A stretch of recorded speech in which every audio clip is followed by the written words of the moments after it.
حبل ممدود من السماء الى الارض، فرمایا آسمان سے زمین کی طرف اللہ کی لٹکتی ہوئی رسی۔ جب یہ تصور ہو کہ یہ وہ لٹکتی ہوئی رسی ہے جس کا دوسرا سرا میرے رب کے دستے کو روکے، تو پھر کیا نور اترتا ہے، وہ کیفیت انسان کے اوپر جو طاری ہو جاتی ہے، تو پھر تیقن کی بجلیاں برستی ہیں، اتنا اجالا ہوتا ہے کہ اندھیرے کا تصور بھی محال ہو جاتا ہے۔ پھر قرآن کے حرفوں سے، لفظوں سے، نقطوں سے اور آراب سے نور پھوٹتا ہے، اور قرآن بس کھول کے بیٹھ جائیں تو من میں اجالے ہونا شروع ہو جاتے ہیں۔ جب یہ تیقن انسان کے ساتھ جڑ جائے، جائے کہ قرآن کھول کے پڑھا جائے، سمجھا جائے، مفاہیم و مطالب کو جو ہے وہ سمجھنے کی کوشش کی جائے، یا کسی عالم یا کسی صاحب نظر کی صحبت میں بیٹھ کے قرآن سیکھا جائے، پھر تو جو روشنیاں برستی ہیں، من میں اجالے ہوتے ہیں، یہ تیقن کہ یہ وہ حبل اللہ المتین، یہ اللہ کی وہ لٹکتی ہوئی رسی ہے جس کا ایک سرا رب کے ہاتھ میں ہے اور دوسرا ہمارے ہاتھ میں ہے، تو پھر قرآن کے حرفوں سے بھی نور پھوٹتا دکھائی دیتا ہے۔ کیا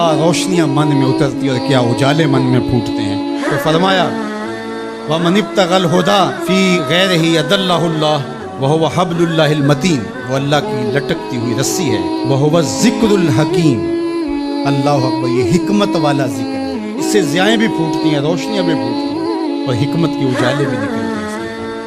حرف حرف نور بانٹتا ہے، لفظ لفظ اجالے بانٹتا ہے۔ قرآن کے لفظ نہیں ہے بلکہ کتاروں کے اندر چراغ رکھے ہوئے، اللہ اکبر، اس کی روشنی کے اندر زندگی کی راہیں اجالی جاتی ہیں، اور پھر زندگی کا اسلوب نصیب ہوتا ہے، وَهُوَ الصِّرَاطُ الْمُسْتَقِيمُ، اور یہ بالکل سیدھی راہ ہے، سیدھی راہ قرآن بتاتا ہے۔ قرآن کی رہنمائی حاصل کرنے والے کبھی بھی گمراہ نہیں ہوتے، ان کی راہیں کبھی گم نہیں ہوا کرتی۔ پھر ارشاد فرمایا هُوَ الَّذِي لَا تَزِيغُ بِهِ الْأَهْوَاءُ، اللہ اکبر، یہ ایسی کتاب ہے جو خواہشات کو بے قابو نہیں ہونے دیتی۔ یہ کتنی بڑی بات ہے، انسان اپنی خواہشات کے پیچھے ہی لگ کر کے گمراہ ہوتا ہے۔ بلکہ میں آپ کو ایک اور بات بتاؤں، اور وہ یہ کہ ہر دور کے اسلوب بدلتے ہیں۔ اب خط تو نہیں آتا، اب میسج آتا ہے، دور بدل گیا ہے۔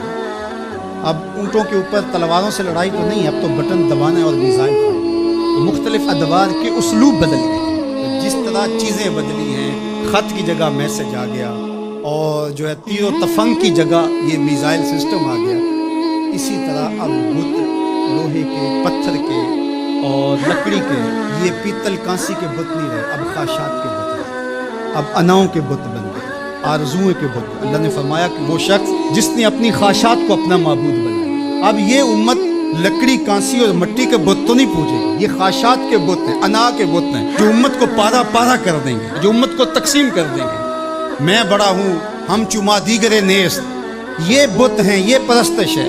لیکن اگر قرآن سے جڑے رہو گے تو تمہارا رب قرآن کی برکت سے تمہیں اس بت کے آگے بھی نہیں جھکنے دے گا۔ قرآن سب سے بہتر تزکیے کا اسلوب اور انداز ہے، اللہ اکبر۔ اس لیے فرمایا کہ جب تزکیہ ہوتا رہے گا تو پھر نفس میں آوارگی نہیں آئے گی۔ اس لیے قرآن کی روزانہ کی بنیاد پہ جو تلاوت ہے وہ انسان کی زندگی کے اندر نظم پیدا کرتی ہے۔